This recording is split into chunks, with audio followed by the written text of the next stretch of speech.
গোপাল ভাঁড়ের বউয়ের একটা কথা তোমাদের মনে পড়ে? আমার আলমারি ভর্তি শুধু শাড়ি আর শাড়ি থাকবে। গুড মর্নিং সবাইকে, কেমন আছো সবাই? সকাল সকাল উঠে চা খেয়ে ভাবতে বসলাম আজকে কি কি কাজ করতে হবে। তারপর মনে পড়লো কয়েকটা ফুল গাছের ডাল আছে, ওগুলাই টবে বসাতে হবে। আগে রান্নাটা শেষ করি, তারপর টবে বসাবো। মাটির চুলায় ভাত বসিয়ে দিলাম, আর পাট শাক ভাজি আর গাঁটি কচু গ্যাসের চুলায় রান্না করব। কালকে তুলে রেখেছিল পাট শাকগুলি, আজকে রান্না না করলে নষ্ট হয়ে যাবে। আমাদের বাড়িতে অবশ্য বেশিরভাগই পাট শাকের ঝোল খাওয়া হয়, কিন্তু এই শাকগুলি তেমন একটা কচি না, তাই ঝোল ভালো লাগবে না, ভাজাই করতে হবে। এবছরের মতো হয়তো আর পাট শাক পাওয়া যাবে না। সেদিন শাশুড়ি মা আর ভাগ্নি গিয়েছিল মামা শ্বশুরের বাড়ি।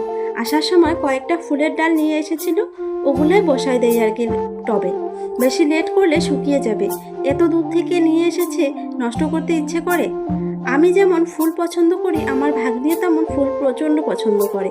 আমার তো কি মনে হয় যে বলো তো, ওই যে গোপাল ভাঁড়ের বউ বলে না, আমার আলমারি ভর্তি শুধু শাড়ি আর শাড়ি থাকবে, ঠিক তেমনই আমারও মনে হয় আমার বাড়ি ভর্তি শুধু চারিদিকে ফুলের গাছ আর ফুল থাকবে। কে কে গোপাল ভাঁড়ের এই কার্টুনটা পছন্দ করতে কমেন্ট করে জানাও। যাই হোক, আজকে তবে আসি, সবাই ভালো থেকো।